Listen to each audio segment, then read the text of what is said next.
Olá, eu sou Cláudia Carnevale e hoje estamos aqui no nosso estúdio do CEASP com o professor Dr. Shaolin.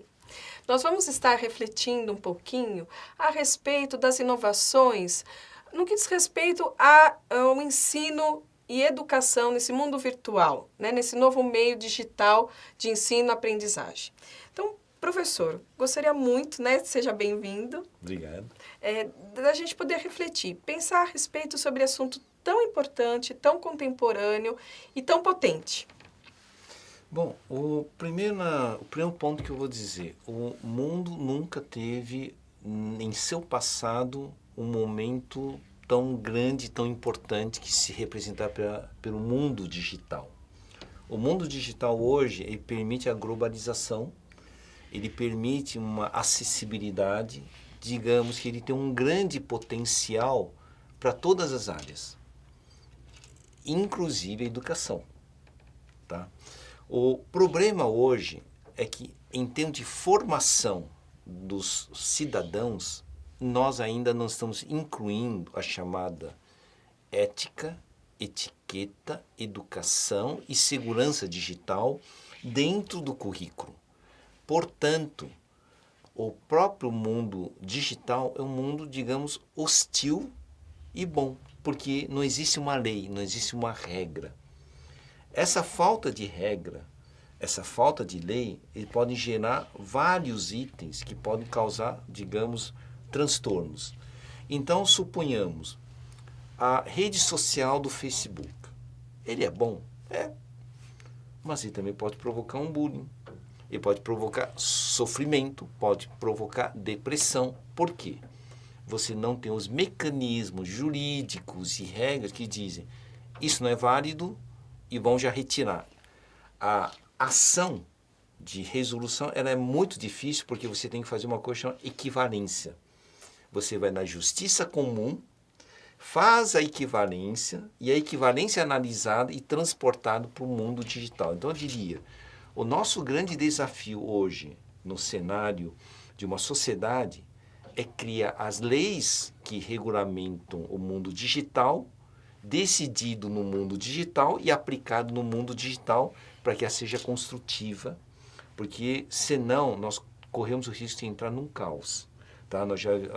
Eu diria que nós já temos vários casos, exemplo, sequestro de domínio.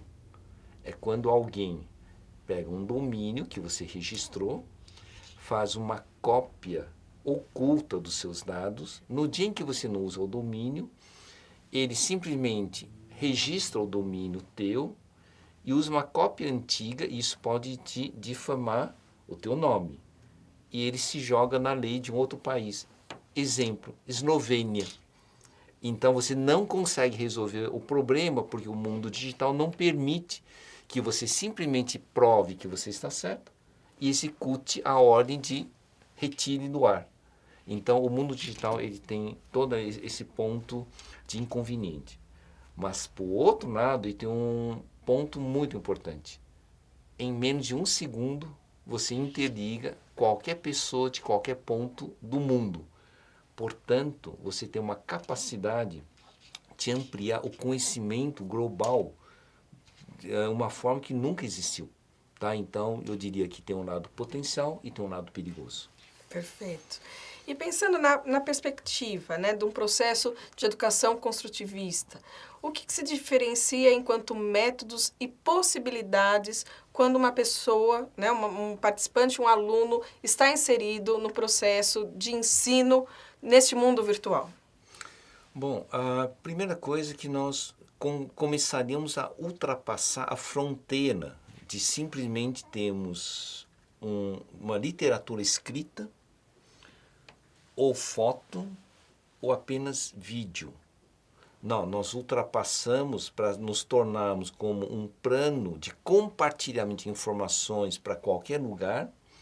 Nós podemos trabalhar em chamada simuladores compartilhados, podemos desenvolver jogos onde o perfil do aprendizado não é avaliado em prova, ele é avaliado num perfil comportamental. Eu diria, vamos supor que eu quisesse ensinar um aluno sobre como se comportar no ambiente social. Ler livro de etiqueta pode servir como referência. Mas vamos supor que eu criasse um cenário dentro do Second Life e nós criássemos avatares com os personagens e nós fizéssemos ele vivenciar situações que podem ocorrer. Exemplo, então o mundo virtual, além dos vídeos, tudo, ele permite criar simulações, digamos, realísticas e ambientais, levando a pessoa a ter uma vivência. Vamos supor que eu quero ensinar sobre o corpo humano. Bom, hoje existe uma coisa chamada realidade imersiva. Você pega o teu smartphone, coloca no adaptador e coloca a máscara. E você usa o sistema para viajar pelo corpo humano.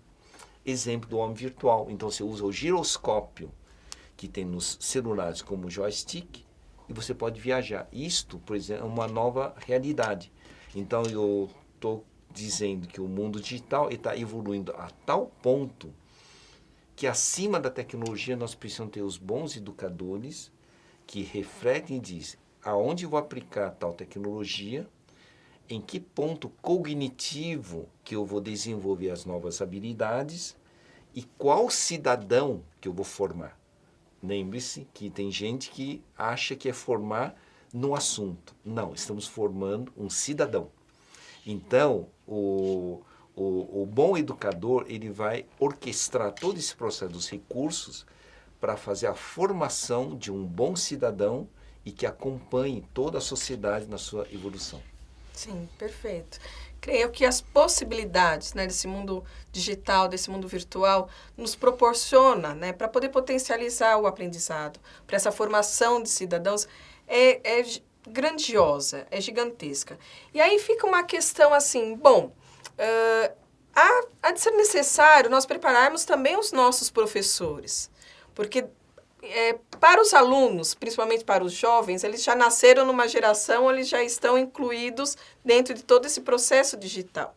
E para os professores, né, para os jovens experientes professores, como que fica a preparação, essa nova perspectiva, esse novo jeito? Porque, afinal de contas, não é só replicar um modelo ali realizado na prática, né? Como que ele vai poder transformar o seu modelo de ensino, o seu modelo de docência para esse mundo digital? Bom, eu acho que a primeira coisa não é exatamente ensinar o professor a criar um novo modelo. Nós precisamos enraizar antes os novos valores que ele sempre teve e não sabia. Exemplo, no momento em que você tem um mundo digital, que tem o Google, o professor não vai conseguir mais saber tudo e nem o mais atualizado. Bom, isso gera um temor. Eu perdi a minha utilidade. Mas me conta uma coisa, e a experiência de vida? Isso não vale? A experiência de vida não está nos livros. Então o professor tem que entender que ele não precisa dominar todo o conhecimento, mas a experiência de vida dele, associado com a informação, cria uma outra camada de aprendizagem. O professor erra. Ele pode dizer, eu errei. Mas deixa eu ensinar vocês como que eu vou procurar a resposta certa e como eu faço o discernimento entre uma informação e a outra. Google não faz isso. Então eu acho que a primeira coisa que nós devemos fazer é mostrar para o professor todos os valores que ele tinha e que ele desconhecia. E depois nós começaremos a ensinar como aplicar esses valores inerentes dele dentro do mundo digital. A partir daí é que nós podemos reconstruir as novas técnicas de ensino. Sem ter isto, nós vamos ter problema. Inclusive, algumas escolas estão começando a utilizar alguns chamados professores digitais. São como se fossem pequenos robôs que têm um tipo de inteligência artificial que vai repetindo a matéria, guiando os alunos no aprendizado. Bom, mas isso vai se popularizar, porque a inteligência artificial está crescendo muito. Aí o professor ele novamente vai temer, eu vou ser substituído. E eu não duvido que a inteligência artificial vai ter um robozinho mesmo, que vai chegar, deixa eu dar aula para vocês. E qual é o papel do professor? Novamente, a tua experiência, as suas dicas. Eu diria que tem mais um terceiro que os alunos esquecem do grande valor do professor. A sua rede de relacionamento. Um professor bom, ele reconhece talentos e indica para um outro caminho.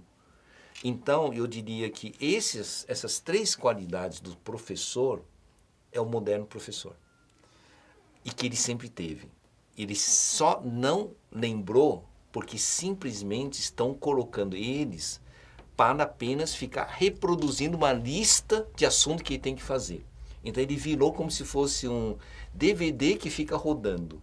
E ele esqueceu do grande valor.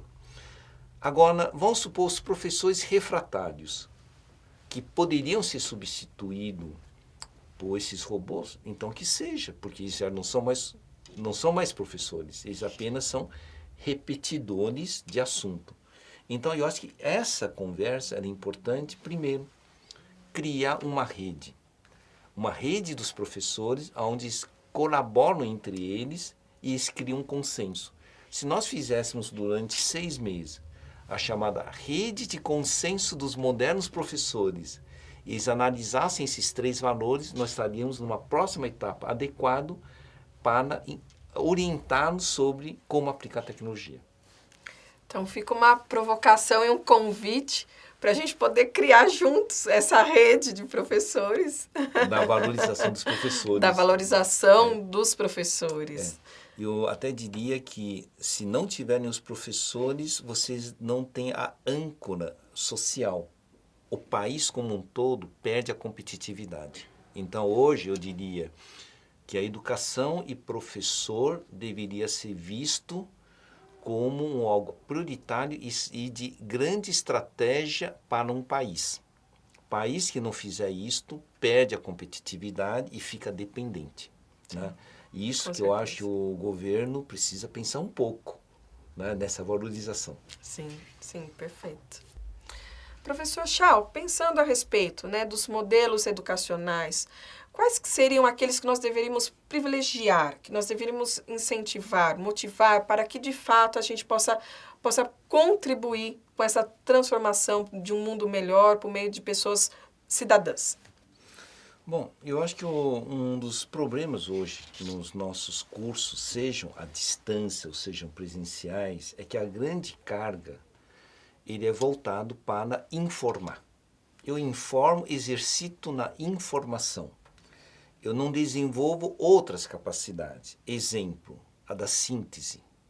Eu pego as informações, faço a síntese. Eu não desenvolvo a análise crítica, a expressão de uma opinião. Mesmo que a análise crítica esteja errado, mas é errando que se aprende.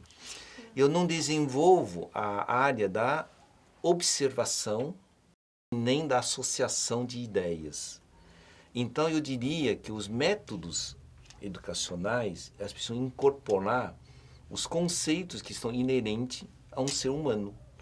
A capacidade de ter uma informação, ter uma avaliação crítica, ter a capacidade de sintetizá-lo de tal forma que reconheça os padrões mais importantes para que ele possa fazer uma aplicação prática e ele reforça. Tudo isto podemos fazer num mundo digital. Por que eu usei a palavra digital e não à distância? Porque hoje não existe exatamente, obrigatoriamente, o que é uma educação à distância ou uma educação presencial. Hoje vão chamar de educação híbrida ou educação mista. Eu posso estar dando uma aula presencial, num algo que eu vou chamar de sala de aula do futuro, onde eu desenvolvo os raciocínios, isso já está automaticamente gravado, e o aluno na casa dele vai fazer uma revisão do que debateu comigo. Bom, isto é uma educação à distância ou uma educação presencial? Enquanto de manhã era presencial, enquanto na casa é uma educação à distância. Então, o bom educador hoje, ele faz a análise dos recursos disponíveis. E ele faz um objetivo. Por exemplo, quando eu faço um meio de educação interativa, em geral eu faço assim. Vocês têm uma meta de conteúdo. E eu faço um conteúdo cobrando uma meta semanal, mesmo que o meu curso seja de 2 meses. porque eu estou ensinando a ter responsabilidade, disciplina e organização, num único ponto chamado meta semanal. Aí eu faço com que eles tenham a exposição do conteúdo, até posso fazer algumas perguntas, que eu chamado perguntas intermediadoras de roteiro de reforço. Eu faço uma síntese, eu obrigo a fazer uma síntese semanal.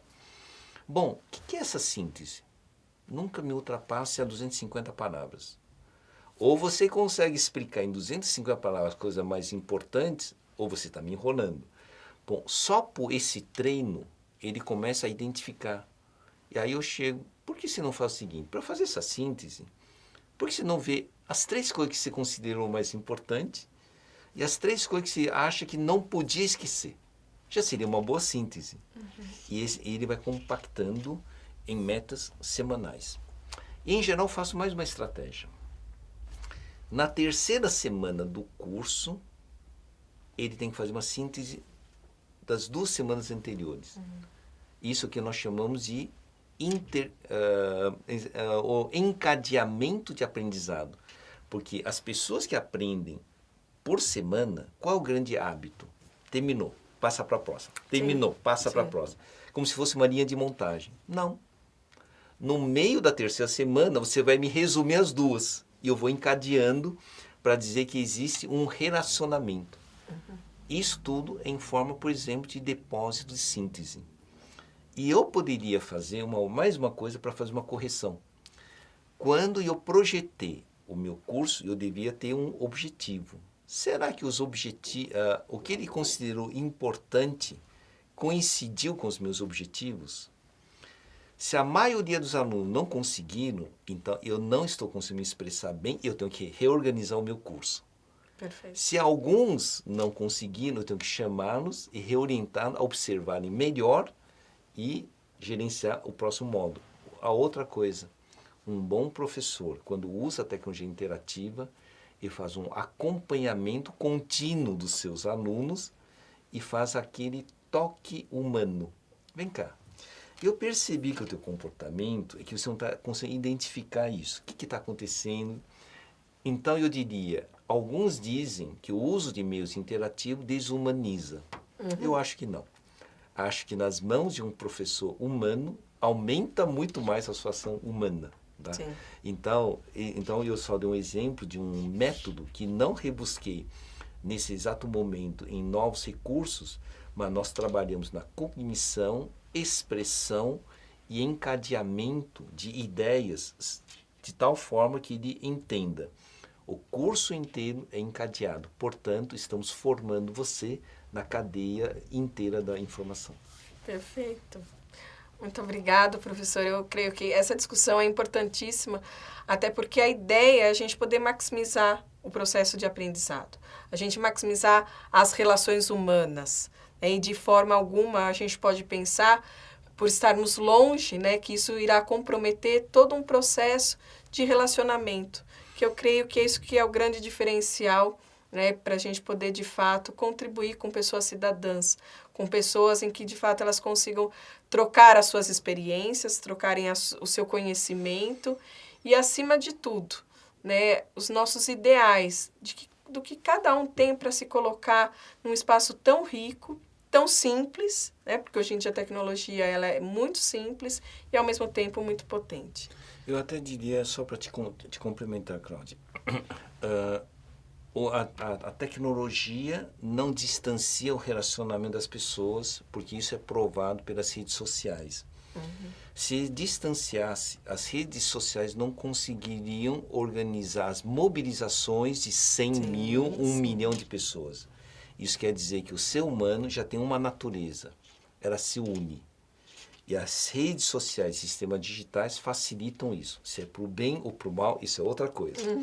Então, só para dizer, o comportamento humano vamos trabalhar colaborativamente.